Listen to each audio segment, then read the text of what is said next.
Good morning, everyone. Thanks for joining us today for this morning's webinar with Sara Hay, VP of Business Development with Clements International. Today's webinar is brought to you free, courtesy of the folks at Yanmar. I'm Michael Ellis, publisher of Rural Lifestyle Dealer, and this morning Sara is going to help us understand how to better retain and motivate our teams. We're going to learn about how each of your employees have different needs and what you can do as a manager to fully engage them in your dealership. Before I turn everything over to Sara, there's just a few housekeeping items. On your screen, you're going to notice a white arrow within an orange box, and you can click on that arrow and choose question to open up a question field at any point during the presentation today. That's going to allow you to submit questions, and we'll, time permitting, at the end of Sara's presentation, answer as many questions as we can. Now, if we don't get to all of them, we'll send the remaining ones back with Sara. She'll answer them and get back to us, and we will post those answers up on the website along with the archived replay of the webinar, so you can go back and review it at your convenience. Now, if for any reason during the presentation our connection or your connection should happen to fail and it looks like the webinar has been interrupted, just go back to the email you received earlier today telling you how to join the webinar, and you can re-enter it that way. And with that little bit of business, we're going to pass things along to Sara, and here she is. Right. Good morning. Thank you, Michael. I am so excited to be here with you guys this morning.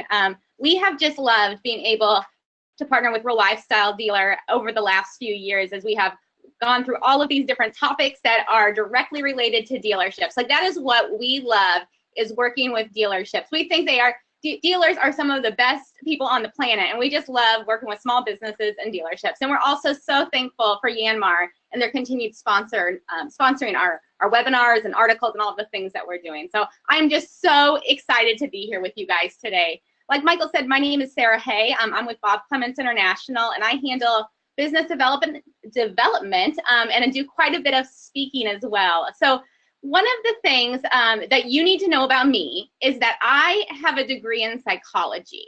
And why that is important is because I am also Bob's daughter. So we are in a family business like so many of you are.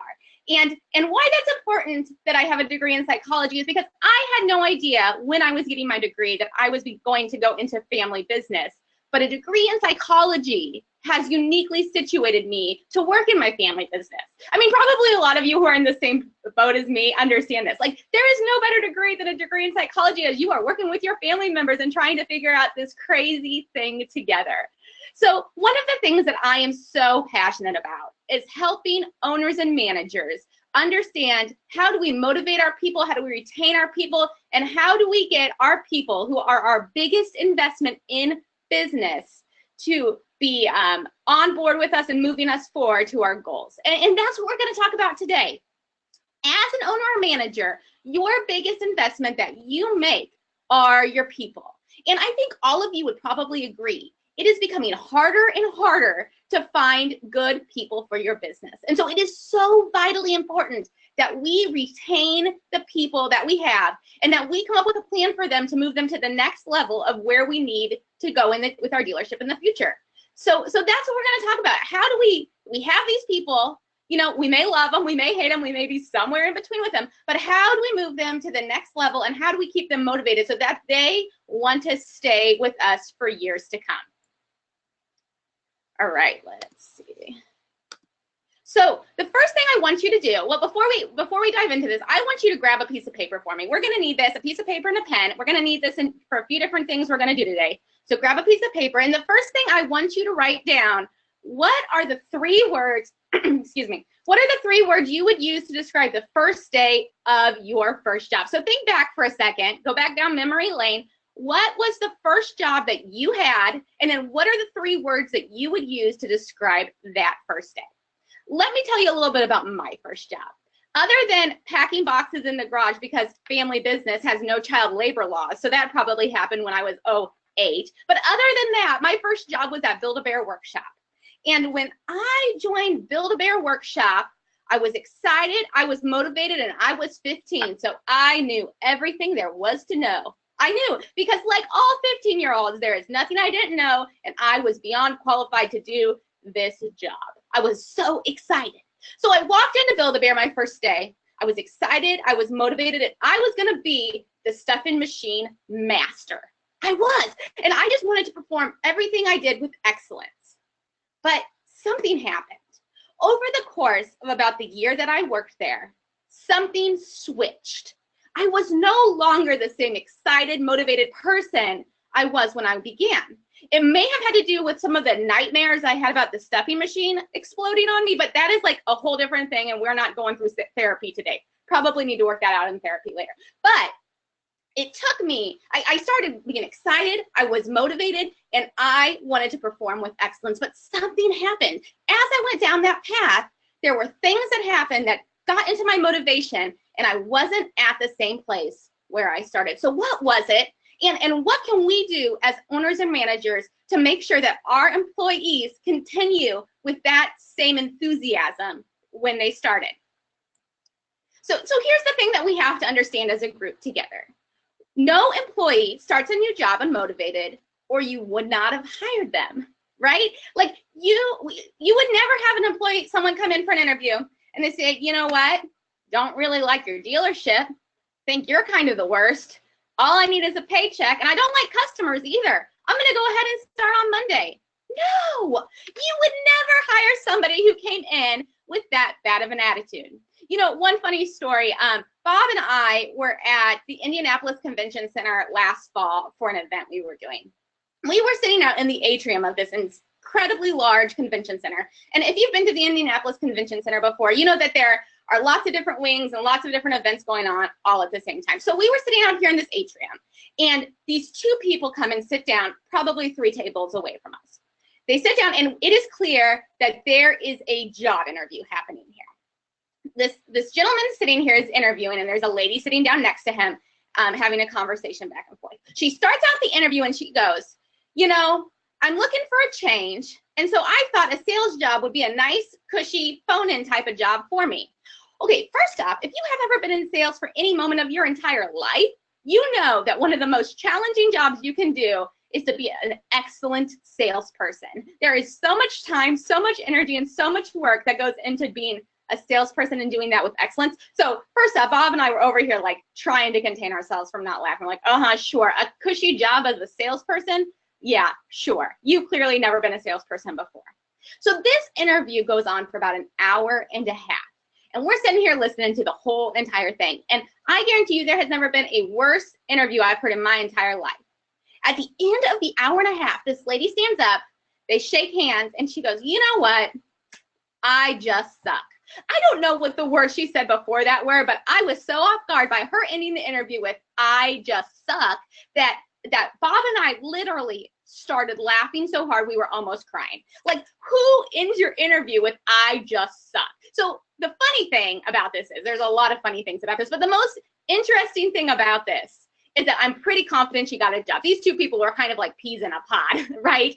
But most people in their right mind would never hire somebody who at the end of their interview stands up and goes, you know what, I just suck. Like, no, nobody hires that kind of person because they don't start a new job unmotivated, or you would not have hired them in the first place. So you've got to keep that in mind with your employees. There's a statistic that shows that 3 out of every 10 employees are fully engaged. Did you catch that? 3 out of every 10 employees are fully engaged in your business. So we work with a lot of dealers across the country, and some dealers have more than 10 employees, some dealers have less than 10 employees, but for the sake of simple math today, we are going to use this number 10. And here's what we find. As we are working with dealerships, this is a pretty true statistic, but let's just put some numbers behind this. Let's say that you, in your dealership, have 75% of your people who are fully engaged. I'm pretty confident that I am talking to a group of winners right now, right? So you guys all probably have 75% of your employees fully engaged. What does it look like to have an employee fully engaged, right? They show up with a great attitude every day. They have the skill set needed to complete their job, and they work the whole time that you're paying them.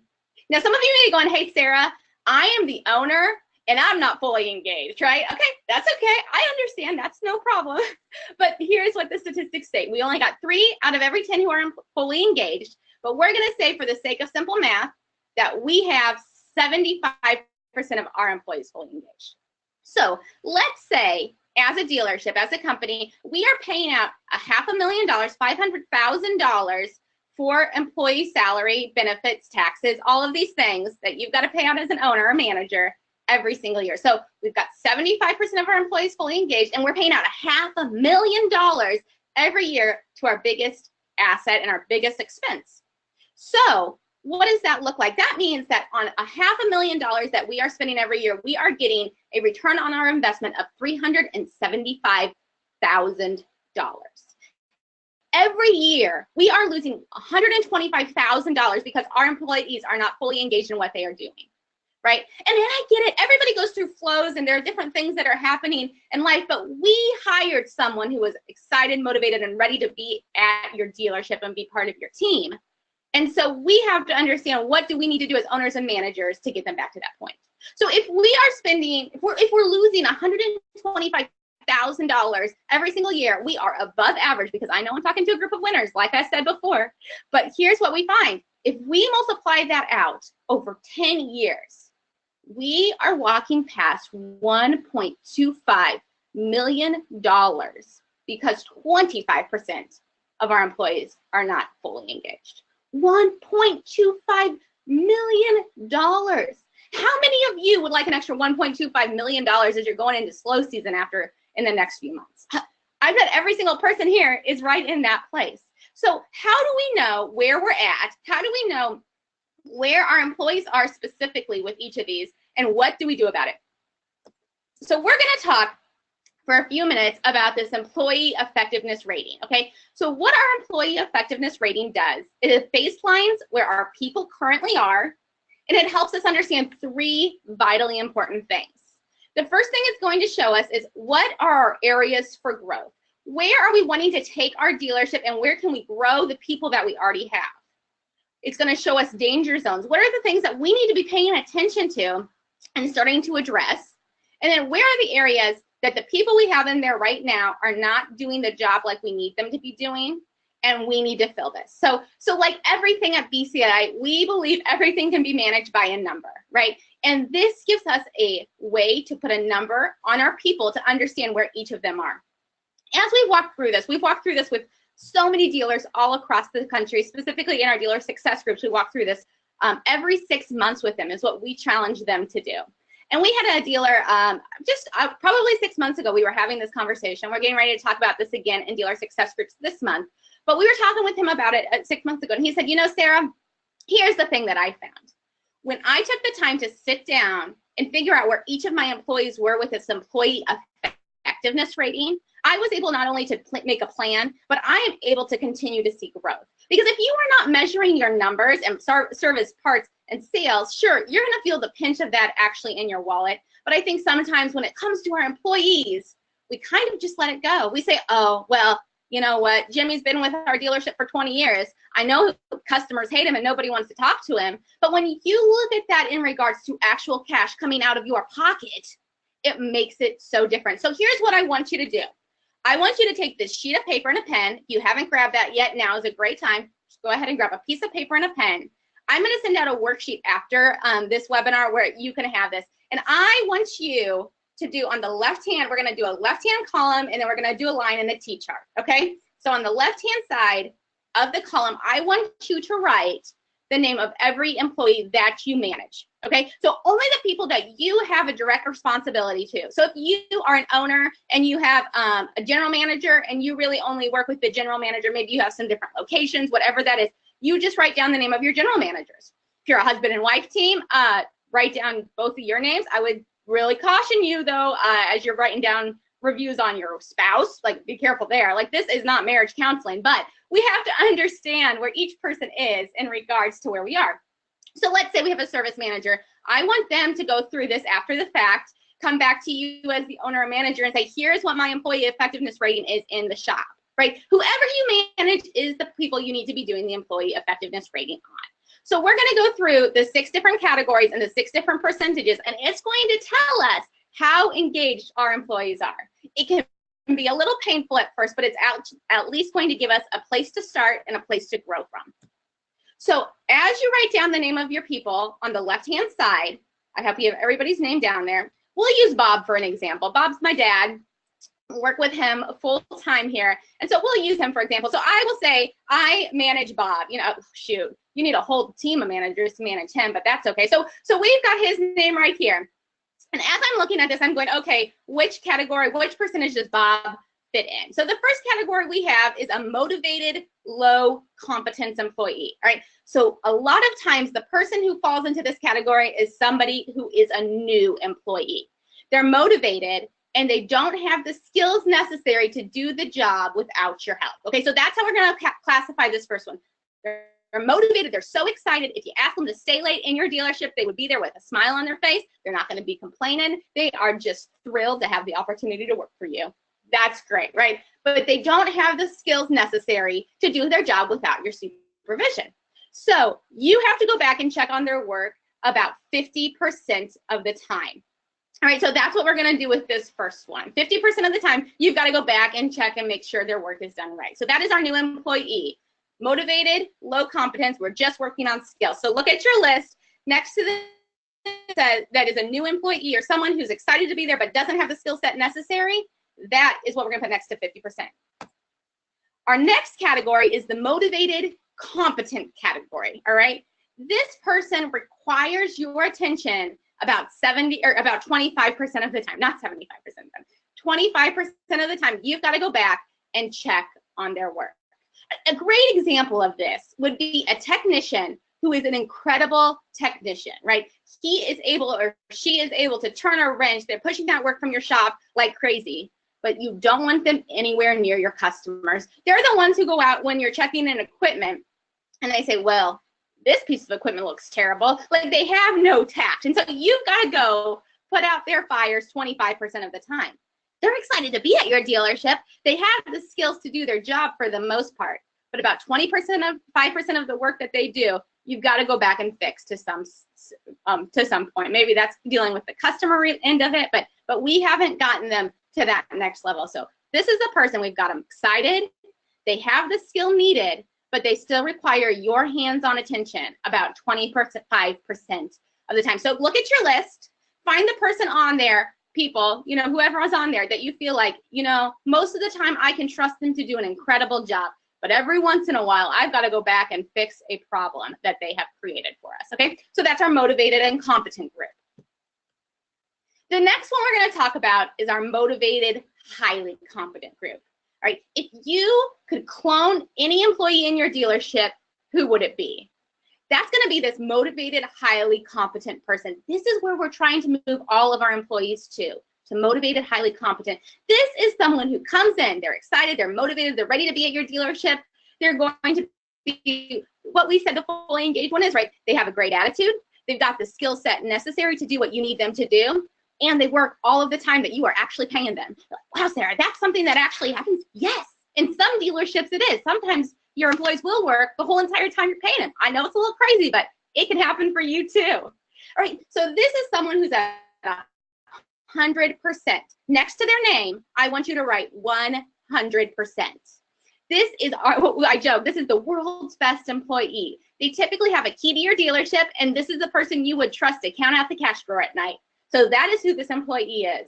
If you have somebody in this area, you're going to be like, yep, I know exactly who that one is. So that's our motivated, highly competent.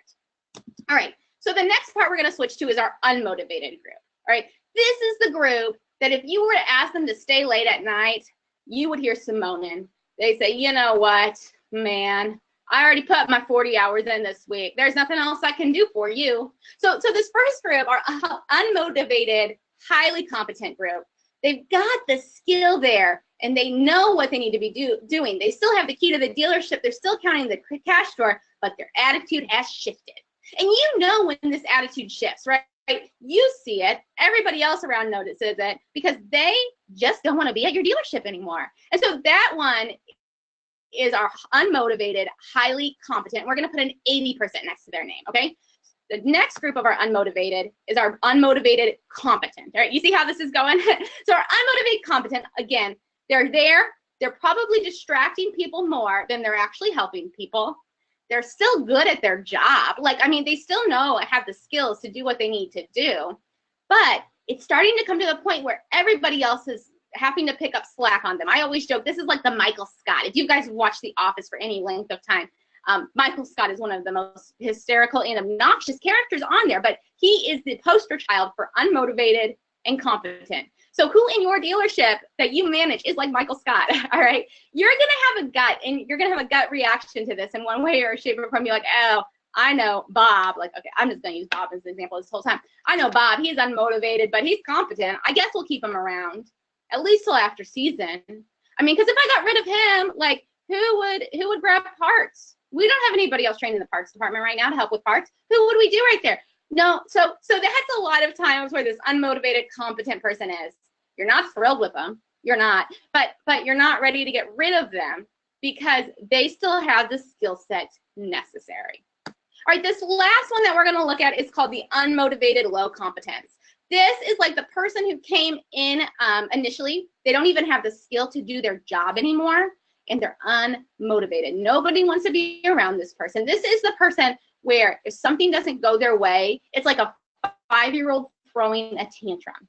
All right, you know who this is. You probably have something in your mind right now.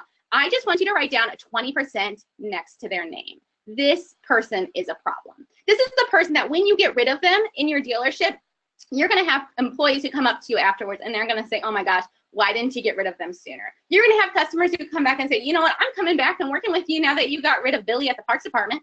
That is who this person is.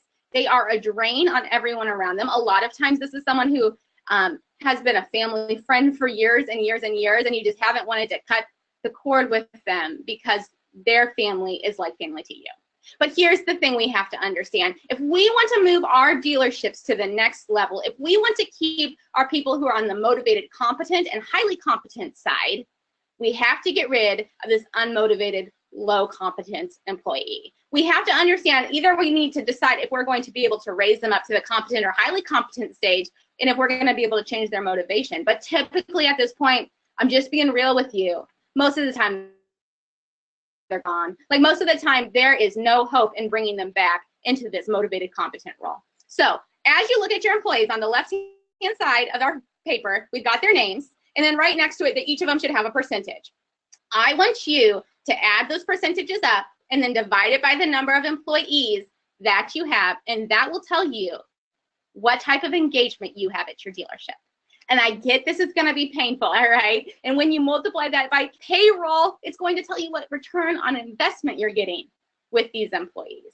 But this is something I encourage you and anyone else who's a manager in your dealership to do every 6 months, because you can come up with a plan of how we're going to start getting them more engaged and more motivated and see growth. Exciting. When we are able to really come alongside and see that growth, it is a game changer, not only for our view as a business, right, as an owner or manager and just needing that little bump up, but also for the other employees who are picking up the slack for some of these other people. All right, so that's what our employee effectiveness rating is.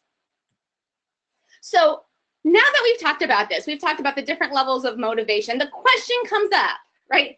Sarah, great, this is great. Gonna need to drink a little bit after that because my employee engagement's at 13%, and that's including myself, right? No. But what do we need to do to keep our employees engaged in our dealership? There's 2 pieces to this puzzle, and we're gonna dive into both of them. The first thing we need to understand is our work environment. What kind of an environment are we creating as owners and managers in order to make our dealership a place that people want to work, that they're excited to come in every day and give their best? All right, that's the first thing we're gonna dive into. The second piece is the uniqueness of each employee. Okay, we're not talking about our snowflakes here, okay? That's not what I'm saying, but I'm saying that each employee has different things that motivate them to keep on going and giving you their best. And so we're gonna dive into both of these parts, all right? So we're gonna figure out how do we keep them engaged with our work environment, and then how do we keep the uniqueness of each employee front and center as we're finding ways to keep them motivated. So here's something that I think is one of the most fascinating things that we can see as owners and managers. But the statement is, one of the major deciders of employee motivation is if a manager addresses problems quickly and efficiently. The number one decider, that's the number one decider of if an employee is a motivated employee, is if a manager addresses problems quickly and efficiently. But here is the thing that I see and our team sees working with dealership after dealership all across the country and even across the world. The biggest issues owner and managers have is this. You don't think your employees' problems are real problems. Did you catch that? You don't think your employees' problems are real problems. And you may be saying, hey, Sarah, you don't even understand some of the problems that my people say. No, I get it. And I get it. And some of them are not real problems, but to your employee, they are. All right. So we have to understand that that is the number one thing that will help us figure out, keep our employees motivated, is addressing their problems quickly and efficiently. So what does that look like? What actually qualifies as a problem? A problem, by definition, is anything unwelcome or harmful. Anything unwelcome or harmful is an actual problem. So here's how this, how things get crossed all the time. For you, so let's talk about the parts counter. I love talking about the parts counter because I think a lot of times this is the first time people are employees are interacting with our customers most of the time. When a new customer walks in, this is the first place that they are greeted in many dealerships. So I think one of the most important areas when we're talking about customer service and great attitudes in employees is at the parts department. Let's say we have someone at the parts department. We're gonna call him Billy just for the day, okay? So we've got Billy at the parts department. And he's so frustrated. He comes to you as the owner of the dealership and says, Bob, I'm so frustrated. I am so frustrated because the phones never stop ringing. I understand it's season. I understand that people need parts, but I cannot even do anything because the phones just don't stop ringing.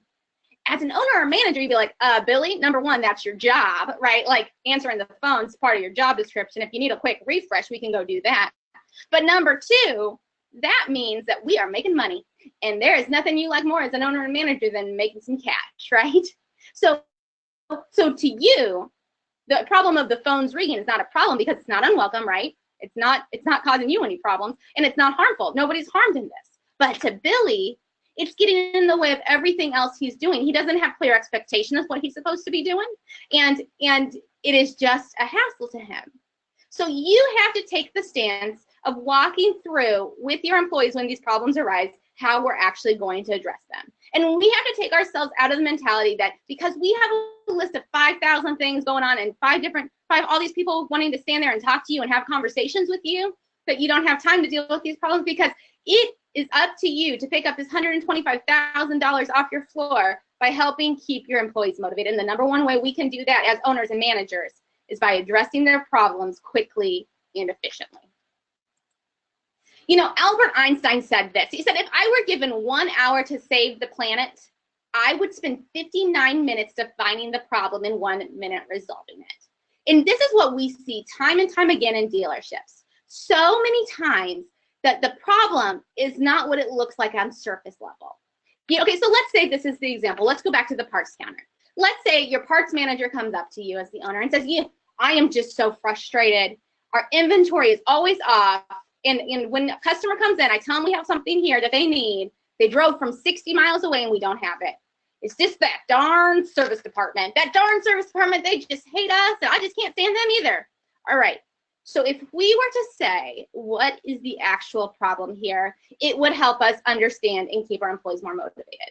In this case, let's see, there's a good chance that maybe techs are coming and grabbing their own parts, right? I'm sure that doesn't happen in your dealership ever, but let's say just by chance it did. Maybe techs are coming in and grabbing their own parts.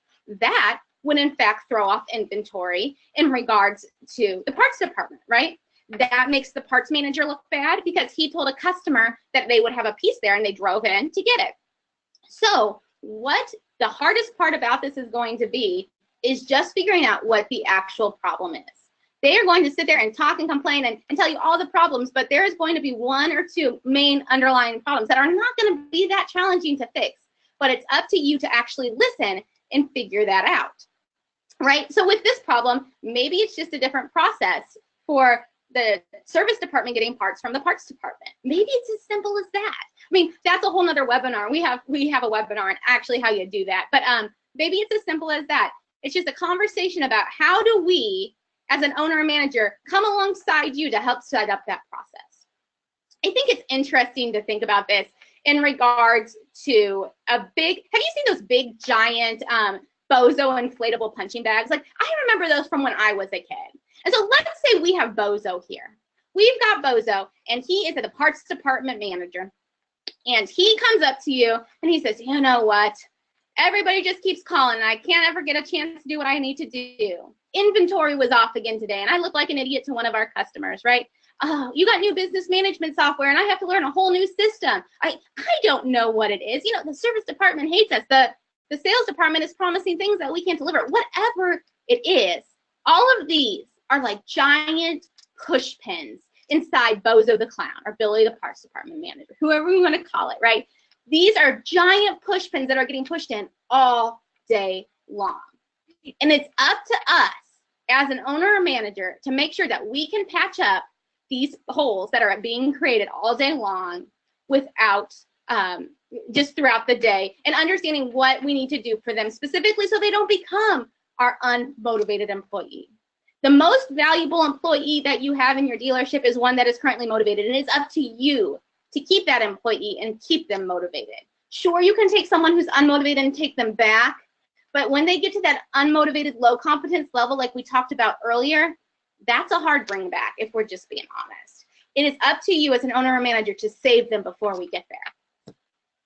You know, the other thing is there's no one-size-fits-all approach to an employee motivation. It just doesn't exist. You know, what is it that it takes for you to take your employee and really take them back to that where they're motivated again? I mean, it could be a combination of things, and we're going to talk about that in just a few minutes, but it could be a total combination of things. But it's important to understand you can't just say, you know what, thanks for all your hard work, here's a bonus. That's not going to do it for everybody. Sure, they're still going to go cash that check. There's no question about that. But that may not be what that employee needs to continue being motivated in the midst of that. That is not that duct tape we're putting on Bozo the Clown. It may not just be cash. I mean, maybe you could just duct tape $100 bills. Maybe that is it that we do, that we can change our employee motivation. And it's not going to be the same for everyone. Here's the other interesting thing. As managers and owners, we have to understand the most common way that people manage other people is the way they like to be managed. Think about that for a second, and in your own management style. What is the way that you manage other people or motivate other people? It's typically the way that you like to be managed. In sales, we talk about this all the time.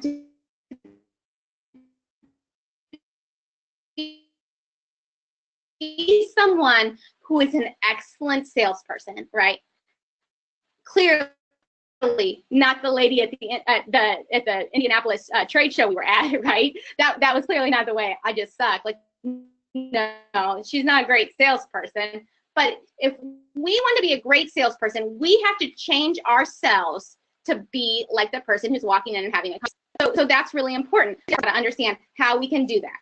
I have this gold star up here because one of the ways that I am motivated since I was a little kid was through gold stars. I kid you not. Like, that's always been what it was. I love gold stars. I love a good old star chart where I'm putting stars to reach my goals. And that is what motivates me. When I need to get a goal done or something, I put charts up so I can see my progress growing and growing and growing. But that doesn't motivate everyone. And I have to, as an owner or a manager, understand that what motivates them is not what motivates me. Here's another example.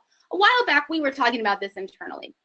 And the person who does HR at our office said, hey, Sarah, you know, I think one thing that we could be doing to help with employee motivation is by giving everyone more time off. And I said, well, I said, that doesn't sound that good to me. Like, I don't use my time all the time I have for vacation time anyways, as it is. Like, more time off would not be a motivator to me. Like, I'm going to be working anyways. So I said, you know, I think in my perspective, a bonus would be better. But the thing is, she likes time off as a way to be encouraged, incentivized, advised, and managed. And I like to have more cash in the bank account, right? And so it's just different. So how do we understand where our employees are on this, and how do we decide on what type of things we can do realistically as owners and managers to make it move to the next level? All right, so I have these 6 different colored pieces up here. We do assessments at our office, and it's something that we have found that as we've worked with dealerships, give you a way to understand not only yourself as a manager and owner, but your employees and how you can best engage with them. And this is one of the tools that we use to do this. And so everybody falls onto this continuum in some way, shape, or form. Each of these things represent different pieces of motivation.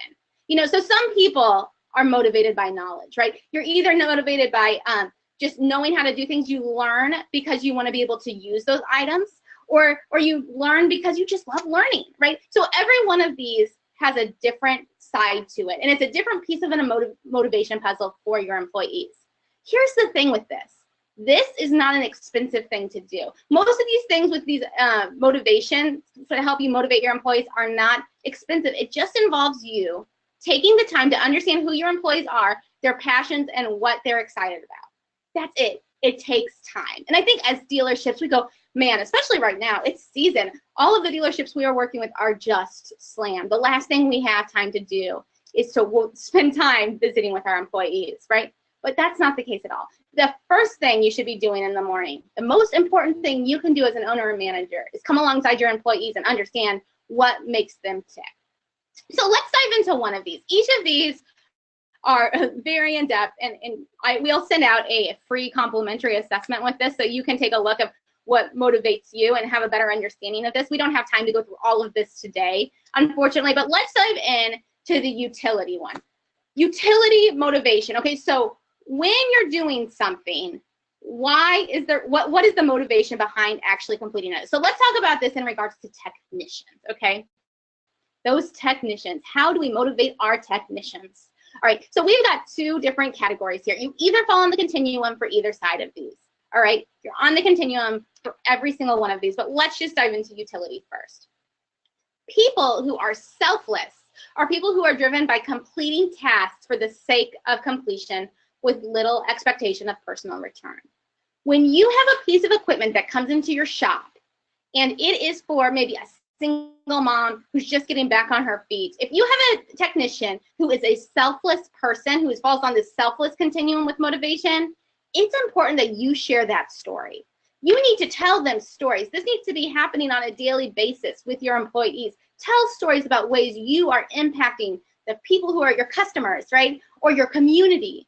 Someone who is high on the selfless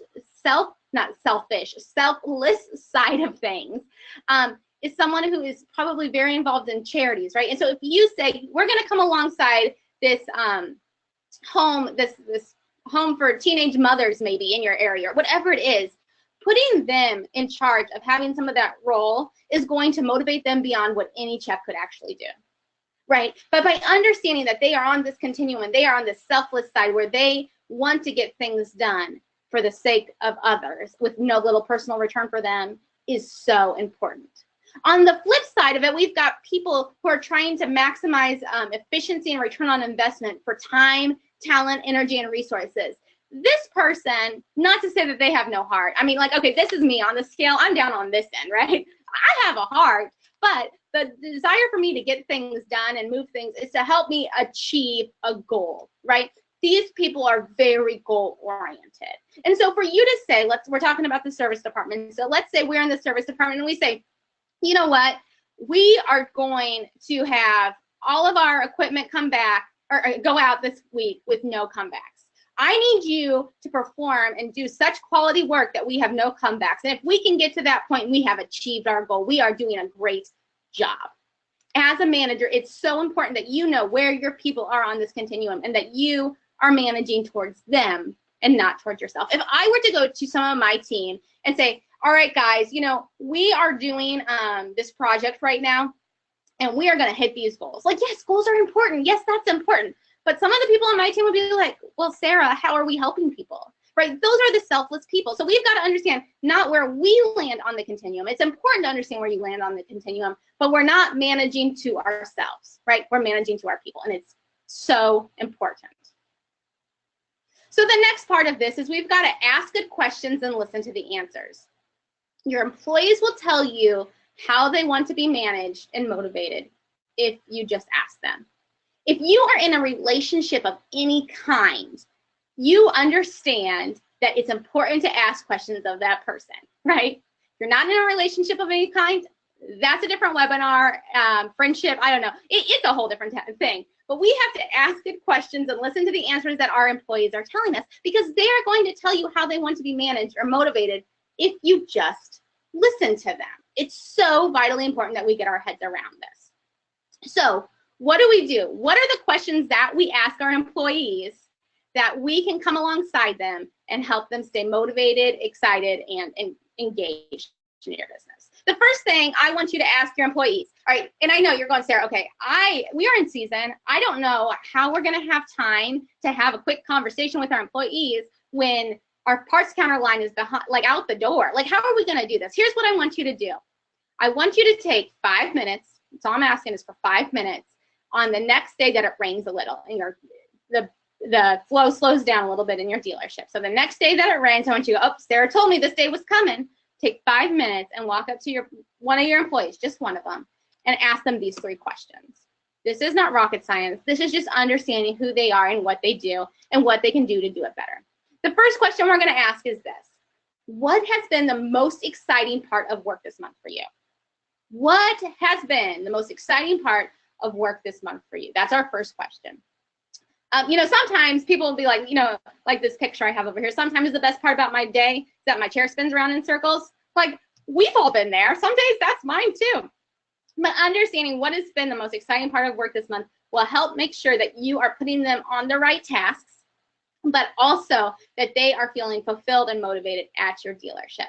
So a quick story on this. About a year ago, we had a girl in our office named Emily come on. She came on to help us with a lot of data entry.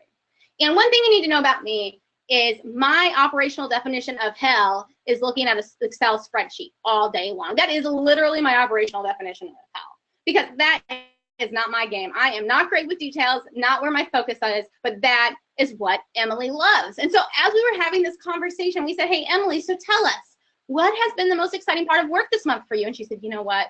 I just love getting those Excel sheets organized. I love having a system. And I said, say what? You like to do what? Like, I would rather poke my eyeballs out. And so if I were to manage her as I would want to be managed in this situation, she would not be excited to come to work because she loves that. So understanding that means we are able to put more projects on her plate that make her excited to be a part of our company. And that's what you have to understand with your employees too. Maybe it's a person at the parts counter who says, you know what I love just seeing that all of our inventory is in order. I love knowing that when I pick up a phone and a customer says, hey, do you have this part at your parts department? I can say yes with certainty. All right, like, first off, hang on to that person like it's going out of style. But the other piece of that is find ways to engage those skill sets so that they are motivated, excited, and ready to stay with you as a dealership. The most valuable employees you have are the ones you currently have. It's not employees that you're going to be finding, but the people that you have right now in your dealership.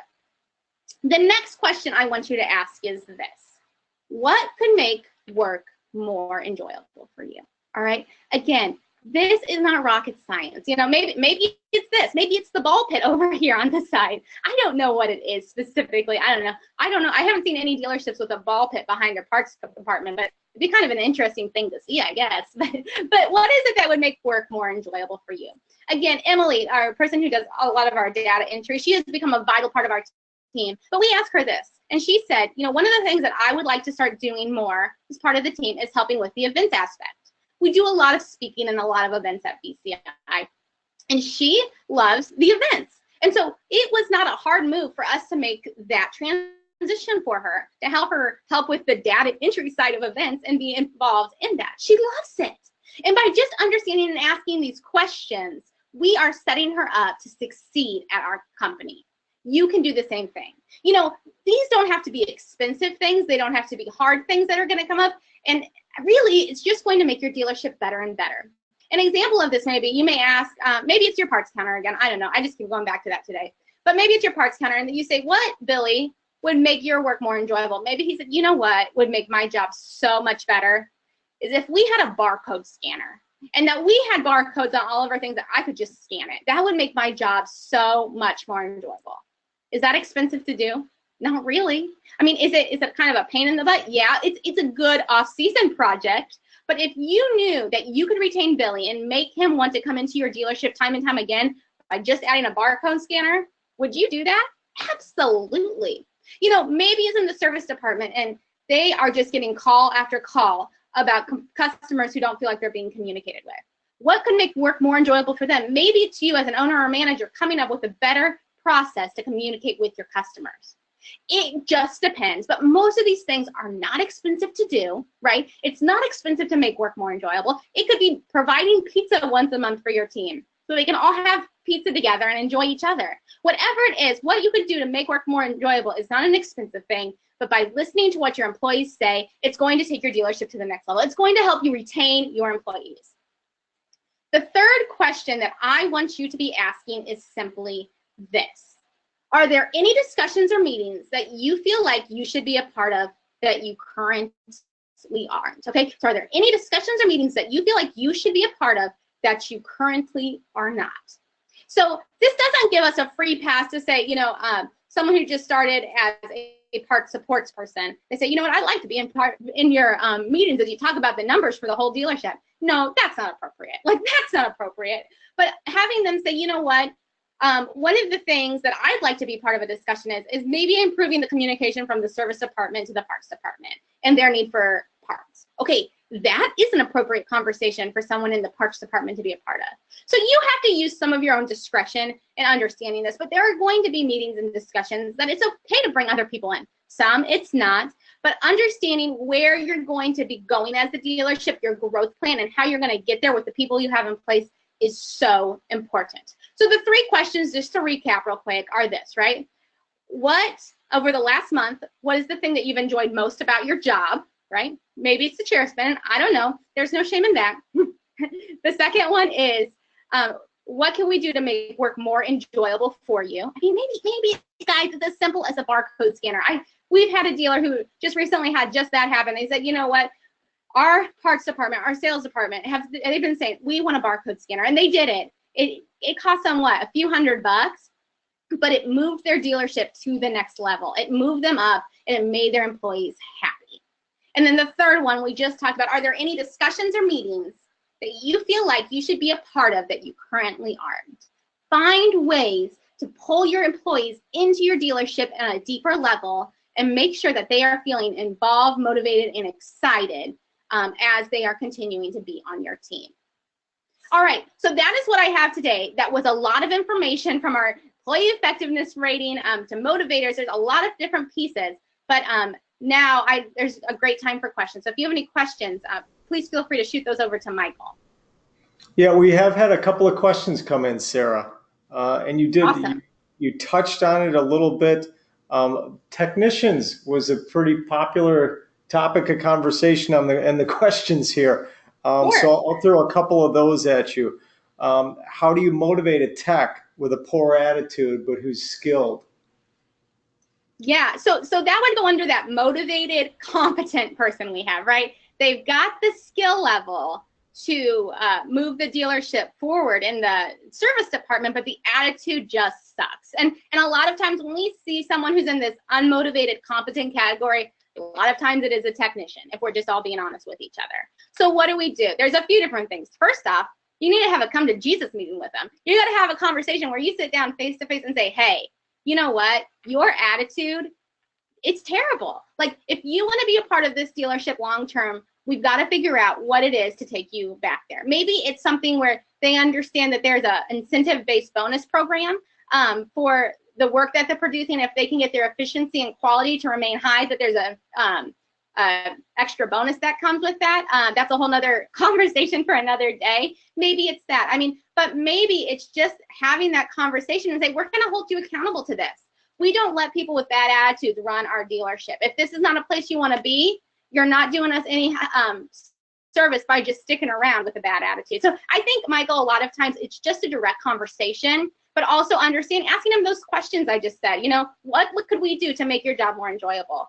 I mean, maybe it means cleaning out the shop one day and making it so he has less hassle, so he's not just angry because he keeps tripping over stuff in the shop. I mean, it could be a whole myriad of things, but ask your employee what it would be to make their job better. And a lot of times it's just a really easy, simple fix. Great. This one's regarding to managing the sales team. How do you feel like a sales team should be managed or structured so there's a level playing field for the sales team, but it's also beneficial to the customer? Okay, that's a great question. That's a really great question. So when we talk about processes in sales, we give our salespeople, first off, most of the time, people who are in sales are very money motivated. If you don't have someone who's in sales that's money motivated, it may not be the right position for them, if we're being completely honest, right? It's important that we have somebody who's money motivated. We don't want somebody who's overly selfless because they will give away the farm to help somebody else. So we need somebody who's trying to reach goals here. But we require for people to get their salespeople to get their base income, that they have certain level of touches. That's what we measure in sales at BCI. How many touches do you have every single day? Our base number is about, you need to have 20 touches as a salesperson every single day to make your base pay. All right. So that's how we work it. So when we do it, depending on inside versus outside sales, there's a lot of different pieces to this puzzle, Michael. But on inside sales, a lot of times we pool the money that's happening because we expect our sales team to help any customer who walks in the door. We want every customer to walk in the door and feel like they are being taken care of, even if the salesperson they have been working with is not there. So a lot of time for inside sales specifically, we will pool that bonus and we will pay it out that way. But if you have a specific question, if there's a specific question on this, Michael, have them reach out to me or Bob. We'd love to break that down more because it depends based on your equipment mix and your customer mix, all these different things, how specifically you would set up a incentive program to really make sure that not only your sales team is taken care of, but your customers are too. That sounds good. Incentives, a question about incentives, whether they're set too high or set too low. Do you think that they can have the opposite effect of their intended consequences? Oh, absolutely. You know, I think if there's an incentive put in place that is set too high, that it's not actually reachable by your team, it's going to demoralize your team. If there's never a time that they can actually feel like they're winning, there is going to be a problem with that. And the same is true. If it's set too low where you just fly past it every single time, there's not actually having to be a push to reach that incentive. I mean, the same is true. Like, why even try? Why even try to go to that next level if that incentive is set too low? So I think there's a happy middle, and you've got to know your team and what your goals are. What does it look like? What's your forecasting look like for sales, parts, service for this year? And based on that, you can set an incentive for each of those departments. Great. You had referenced before, managing people the way they wanted to be managed. And somebody asked, what if the way the employees want to be managed doesn't fit my vision? Well, that's a really good question. I think there's a few different ways to look at that. But here's the best way that I can explain this. When you're looking at people the way that, if you manage people the way that you want to be managed, it's like somebody walking into your dealership who's wanting to buy a piece of equipment from you. And let's say that they're from Japan. They are they're a doctor in Japan even, and you are the most knowledgeable person in the world on your product. So they walk in, you speak English, they speak Japanese, and you come face to face with each other. Is there going to be a sale that happens there? Probably not, because you're speaking two completely different languages. And so I think that as you've asked this question, like, what if it doesn't fit with my vision? I think that we have to understand that if this is a good employee, we've got to make what motivates them and how they want to be managed fit within our vision. It's not one way or my way or the highway. It can't be. And maybe this person just pushes your buttons and is not the right person. Maybe you're not the right manager for them. It can flip both ways. So I think a lot of times the way that we talk about how we manage people and how we do this is so different. Another quick example on this is even on my team, I'm a very straight, direct, to the point type of person. And I have different people on my team who, when we sit down to have a conversation and have our weekly meetings about what's going on, I have to understand that it's so important to them that I understand what's going on in their personal life. And I have to set aside a few minutes to understand that and have that conversation with them, because that is what motivates them. Sure, that's not how I work. That's not how I like to be managed. That's not like how I have to like meetings. But because I am their manager, it is my job to get the most out of them, because we're putting that money into them. And so by switching my understanding to how they want to be managed, I mean, it's just part of any growth strategy. Gotcha. All right, here's one that's pretty specific. How do you motivate, how do you motivate a grumpy and crabby AP clerk who is great at their job but deals with vendors pretty harshly? Yeah, are you talking about Bob Clements there? No, I'm just kidding. I'm giving you a hard time. No, again, I think that number one, it's a conversation. This is not a conversation that just happens once and we're done with it.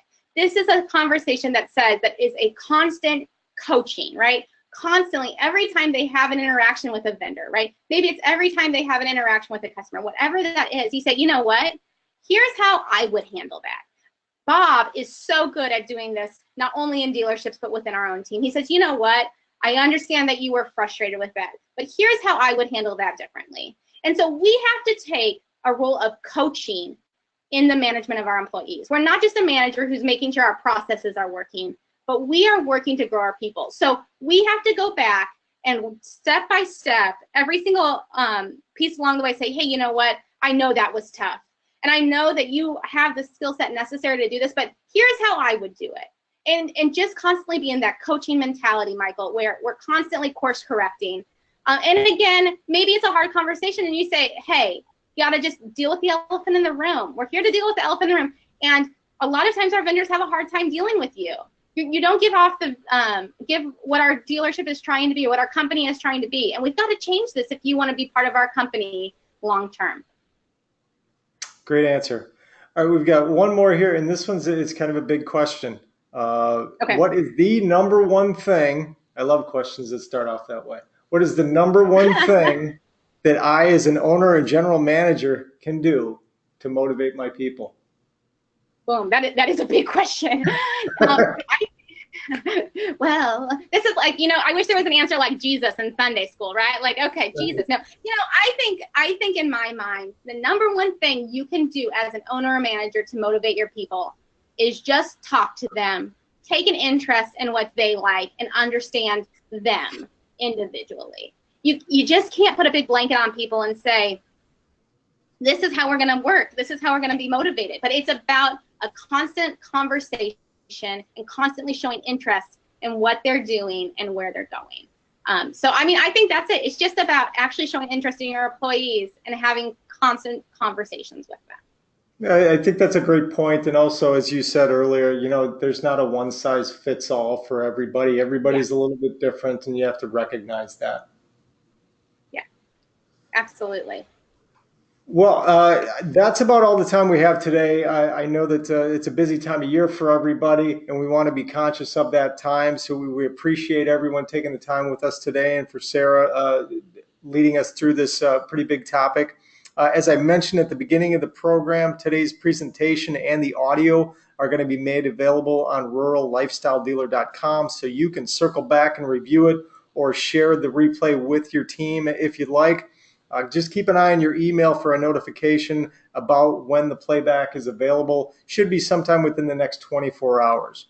Now, on behalf of Sarah, the team at Yanmar, and everybody here at Rural Lifestyle Dealer, we want to thank you again for sharing your valuable time with us for today's webinar. When you leave, a short survey is going to pop up. Just let us know what you thought of today's event. And if you have topics you'd like to see covered, please feel free to pass those along. So thanks again, Sarah. You have a great rest of your day, and we appreciate everyone's time today. All right, thank you guys so much. Have a good one.